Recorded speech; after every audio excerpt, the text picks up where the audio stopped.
Hey guys, Denzel here with the still unnamed farm. I'm gonna go into pretty in-depth detail about why we're inside right now, but I came home to my worms arrived and everything's okay with the worms, but as you can see, we're not outside with that massive worm bin that I bought for them. We're actually in my office. So already the worms have begun to scatter and you can see a few of them there. 250. You can see my temperature is just about in the sweet zone, a little bit high, but it's not close to 100. Definitely better than what I found this morning. It was almost up to 120 this morning when I checked outside, and that is totally my bad. Now, again, I'll explain to you more about what happened, but thankfully I had a plan. I had the resources to go ahead and make it right. So I'm gonna touch base with you in a few hours once I get everything settled, and we can go into extreme detail on what happened. I'll talk to you guys soon. Hey guys, Denzel here again from the unnamed farming channel. I'm out here under the canopy.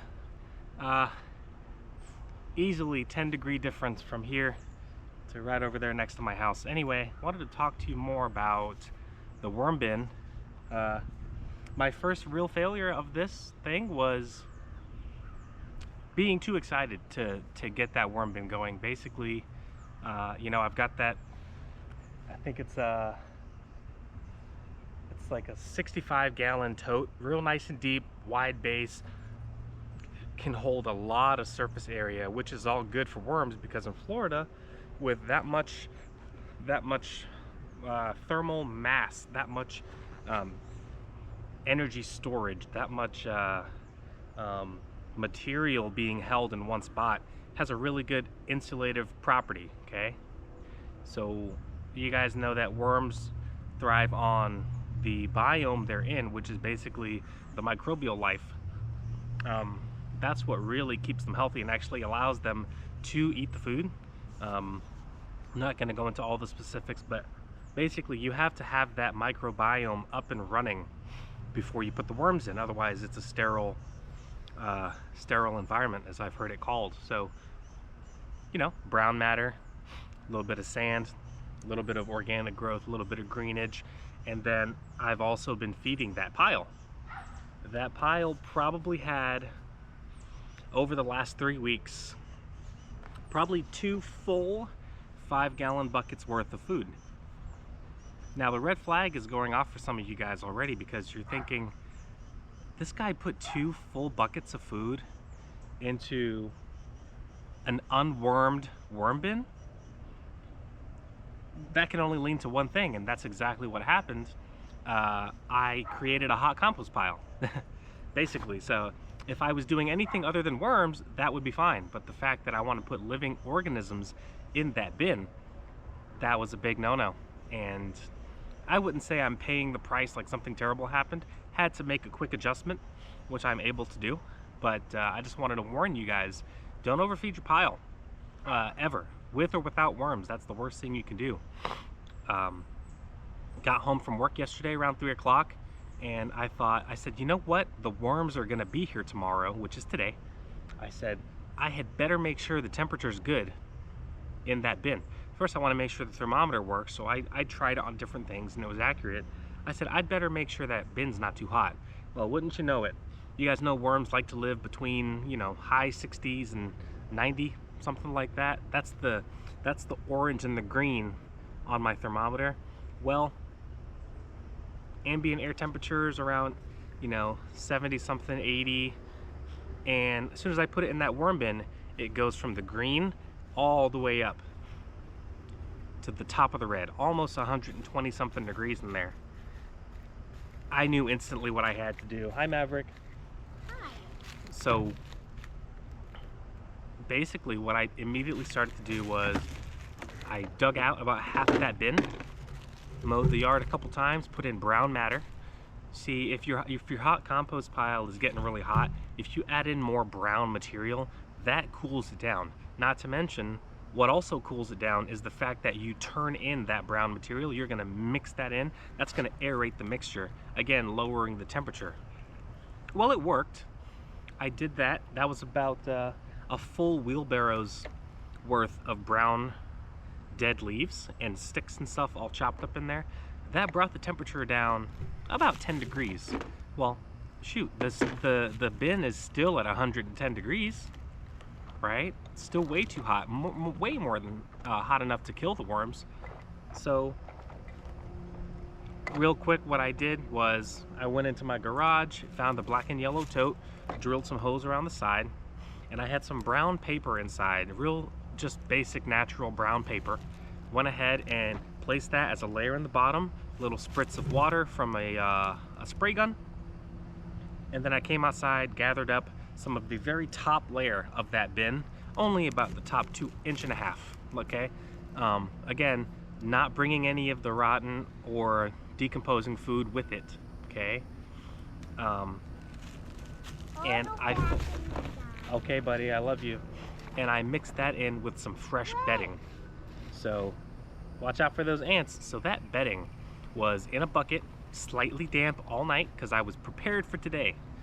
And it's completely fallen apart. It's nice and fibrous. Or I should say it's not fibrous, it's actually pulpy, which is great. It's got the consistency of rotten bananas, which was fantastic. So I went ahead and tore that up and opened it up as much as I could, put a layer of that, put a little bit more of the brown matter, and then I placed the worms inside that. By the time I placed the worms in, that bin was about 85 degrees, which is great, okay? That's more than acceptable. Again, that's when I measured the temperature outside. Now it's in my office from the previous video I recorded. It's in my office and it's closed up real nice. It's got a ventilation holes around the side and 2 on the top. So they're gonna be nice and cozy in there.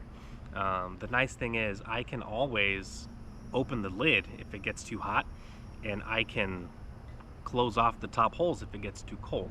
There is a fan in there for me, but the fan, you know, 10 feet up on the ceiling or 8 feet up on the ceiling is not going to affect that bin that much, especially if it's closed off from the air. The other thing I wanted to mention to you guys was,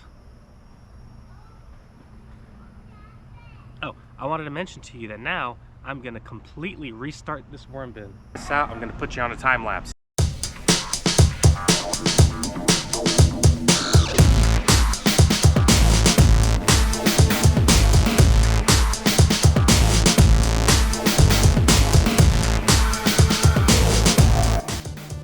Okay guys, I got that hole dug. Went a little bit deeper than I thought I would, but feeling pretty good, even with a bad back. So I'm gonna grab the hose, we're gonna wet it down a little bit just to really, you know, I could stand there for a little bit with the rake trying to make it level, but the water is gonna show me where the lowest point is. Then I'll just put some dirt over there, wet it again. The water is gonna show me what level is.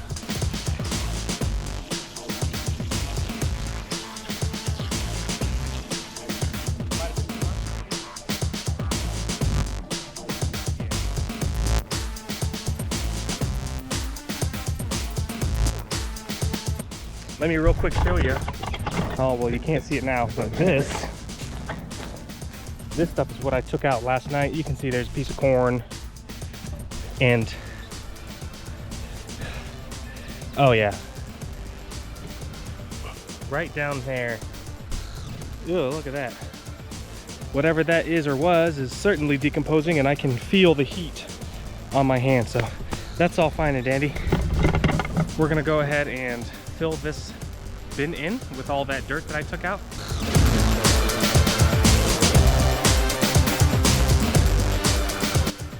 Okay guys, here is some of that cardboard I told you about. Now this stuff is actually drying out a little bit, but let's take this piece right here. So it's like a, you know, like a pressed fiber, and it just breaks apart. It's like 10 layers of toilet paper, just wet, and it just comes apart so nicely. So we're gonna throw that in. Look at that. It's a big piece of it, and I already tore up most of this stuff, so I think this is gonna be a really good base. Very absorbent. You can just wring it out. That's perfect. Just break up all the clumps.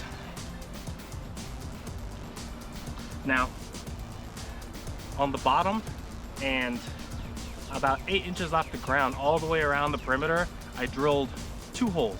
Zip, zip, zip, zip, all the way around. Now, it's buried up to that point, so I'm gonna add some more holes higher up around the top, okay? A, that's gonna keep it from going anaerobic. B, it's gonna let water out. And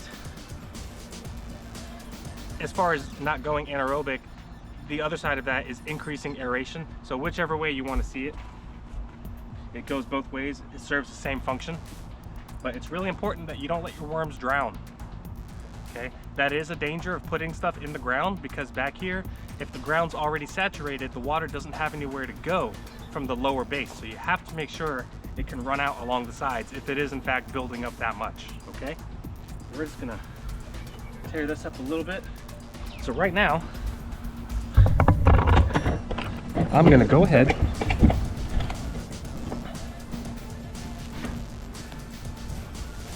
I'm not gonna add any more water. I'm only gonna add soil and ground matter, and then I'm gonna come out in a couple hours, probably tonight, late night. Okay, so I've got a nice pile of leaves from probably a week ago. It's nice and dry still, a little bit of moisture on the inside, but again, I won't be watering anything, so any moisture that's pre-existing in the material, that's what's gonna give the hydration to the bin.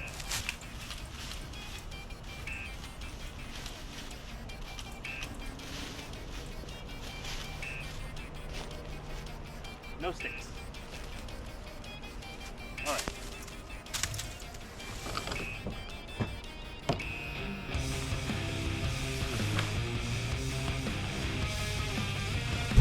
Okay, now we're gonna go and dump that into the bin.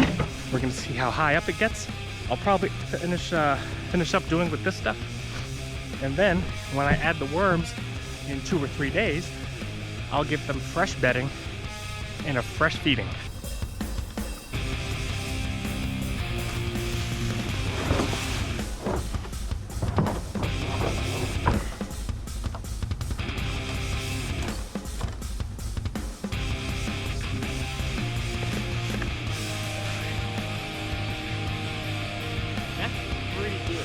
So I'm not exactly sure how well dried leaves and brown material is for bedding. I don't think the worms can digest that immediately very well.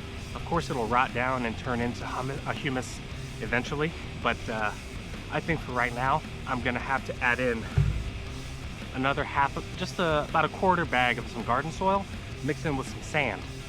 On the top of that, you know, I guess worms like to live in layers. That's everything I've been researching.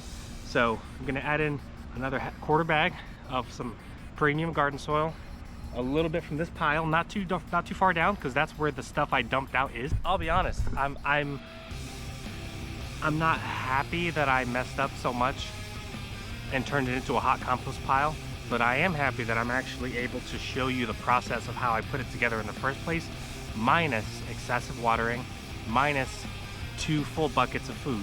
All right, there was a few rotten fruits from this pile that ended up in there. That's great, because over the next 2 or 3 days, that'll bring microbial activity back up just a bit, not too hot. I'm gonna monitor it twice a day for the next couple days, and I'll determine when the worms are ready to go back in. If it stays under 90 for the next 3 days, the worms are gonna go in Sunday. Now let me show you something.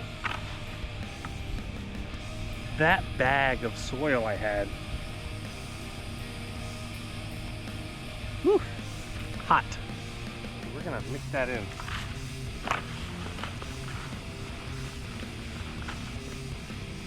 A little bit of cool sand. The thing about worms and animals, worms are animals. They're just built a little bit different. They like the things that we do. See?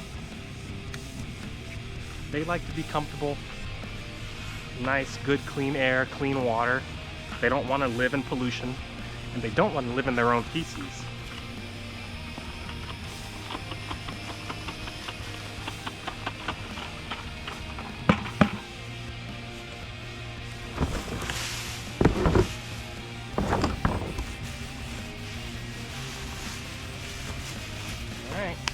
That's it.